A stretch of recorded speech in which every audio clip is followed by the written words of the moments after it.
बिस्मिल्लाहिर्रहमानिर्रहीम।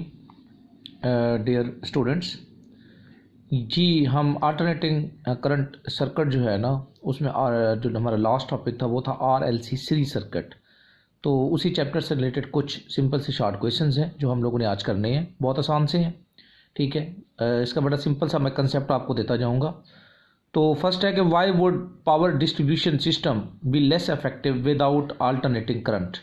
ठीक है कि ये जो हमारे पास अल्टरनेटिंग करंट का सिस्टम है, ये डिस्ट्रीब्यूशन सिस्टम लेस इफेक्टिव क्यों हो जाता है, ठीक है, इसमें ज़्यादा प्रॉब्लम क्यों नहीं होता।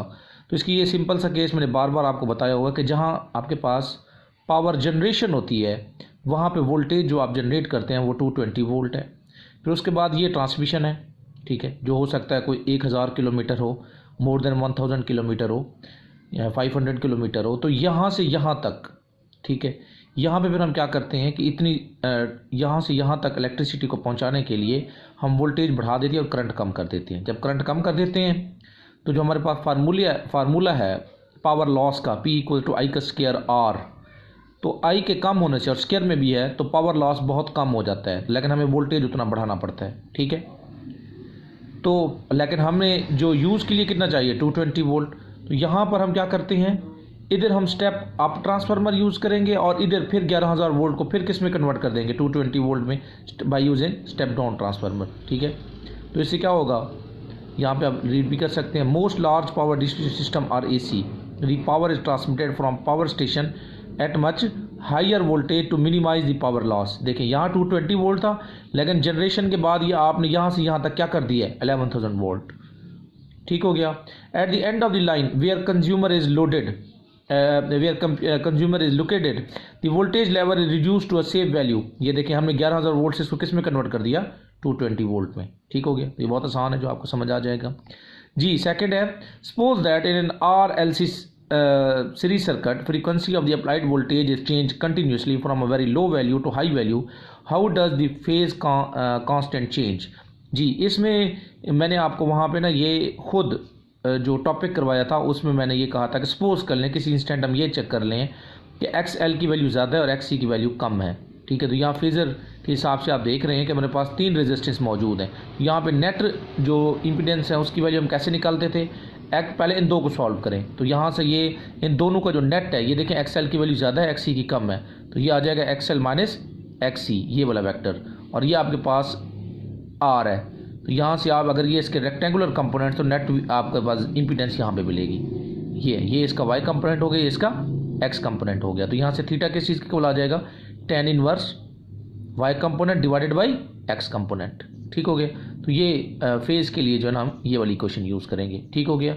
ये कब है, क्योंकि हमारे पास जो सोर्स है ना उसमें फ्रीक्वेंसी को आप कम ज़्यादा कर सकते हैं। ये उस टाइम की बात हो रही है जब XL की वैल्यू ज़्यादा है और XC की वैल्यू कम है। उस इंस्टेंट जो है ना आप फेज़ कैसे मेजर करेंगे, उसका ये फार्मूला बहुत आसान है। ये डायग्राम भी आप साथ बना सकते हैं, ठीक है। थोड़ा और आगे बढ़ते हैं।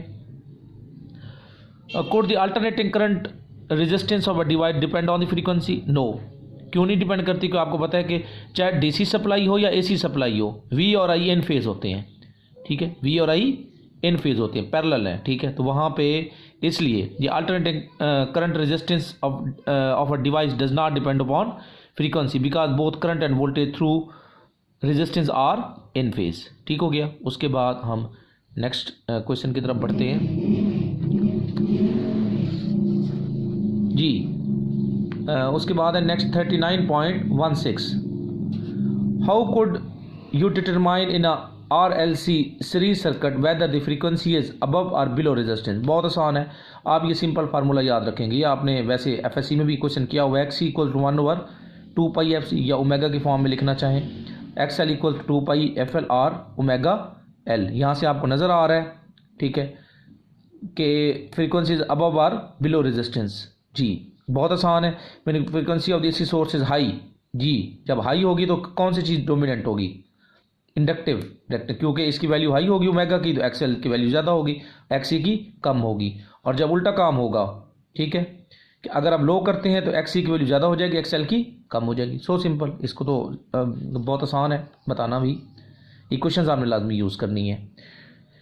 Criticise the statement if XL is greater than C then we must have L greater than 1/c। देख लेते हैं अभी, ये देखें X L is greater than X C, X L की वैल्यू पुट करें, ओमेगा एल ग्रेटर देन 1/ओमेगा c, omega से ओमेगा कैंसिल हो गया तो L is greater than 1/c। So simple, बहुत आसान है। Is a root mean square power of alternating current circuit? जी, root mean square power of alternating current circuit. There is no root mean square power of alternating current circuit. क्यों? ये जो root mean square values होती हैं ये होती हैं we और आई की, इन दोनों की मल्टीप्लिकेशन से आप पावर हासिल करते हैं। ठीक है, we will always calculate average और instantaneous power. The power of alternating current circuit is calculated as, ठीक है, P equals to V I. तो हमें रूट मीन स्क्वायर वैल्यू किसकी चाहिए? वी की और आई की। ठीक है, इनसे आप क्या हासिल करते हैं? एवरेज पावर हासिल करते हैं या इंस्टेंटेनियस पावर भी हासिल कर सकते हैं। ठीक है, तो इसलिए रूट मीन स्क्वायर जो है वो पावर की वैल्यू नहीं होती बल्कि वी और आई की होती है। 39.28 why it is useful to use the root mean square notations for alternating current and voltages. It is useful to use the root mean square notation for alternating currents and voltage because most of the AC currents and voltage meters are calibrated to read RMS value. The RMS values are also called effective values.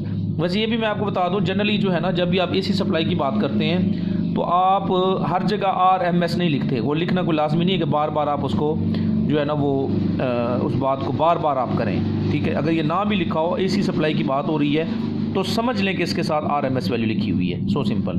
ठीक है, ये कोई हर दफ़ा हर बात में बताना लाजमी नहीं होता। ठीक है, कि P इक्वल टू अगर VI लिखा हुआ है फॉर AC सप्लाई तो समझ लें कि इनके साथ RMS वैल्यू अटैच है। ठीक है, और ये हमने एक और क्वेश्चन जो है ना ये इसको हमने छोड़ दिया था, ये मैंने ऑलरेडी आपको क्योंकि करवाया हुआ है उधर।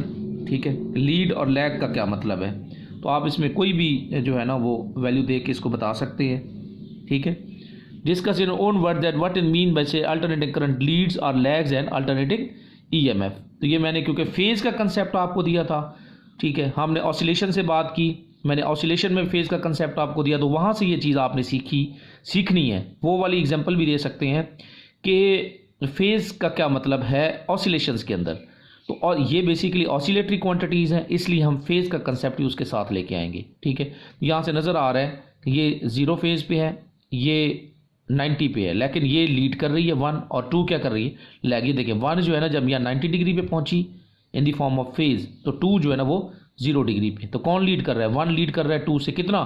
90 डिग्री। ये देखिए जब ये 0 हुई तो 2 जो है ना वो 90 पे। लीड कौन कर? ये π/2 पे, हम मतलब ऐसे हम बात करेंगे, ये π/2 पे पहुंची है, ये अब 0 पे नहीं है बल्कि इसका यहाँ 0 था, यहाँ 90 था, यहाँ 180, यानी ये 180 पे पहुंची, ये 90 पे। तो लीड कौन कर रहा है? 90 डिग्री लीड कर रहा है 1 किससे?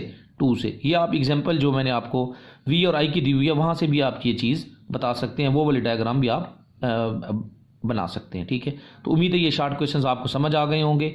इन तमाम शॉर्ट क्वेश्चंस को आपने अच्छी तरीके से याद करना है और एक दफ़ा लिख लेना है, ये ज़्यादा बेहतर है। ठीक है, क्योंकि शॉर्ट क्वेश्चंस जो है ना वो एग्जामिनेशन पॉइंट ऑफ व्यू से भी आपने करने होते हैं। तो ये तमाम शॉर्ट क्वेश्चन जो मैंने आपको करवाए हैं इस चैप्टर से रिलेटेड वो आपने लाजमी करने हैं। RLC सीरीज सर्किट को भी बहुत अच्छे तरीके से करना है। ठीक है, तो इंशाल्लाह हम नेक्स्ट जो होगा उसमें हम इंडक्टेंस जो है ना उस चैप्टर को स्टार्ट करेंगे। ओके, अल्लाह हाफिज़।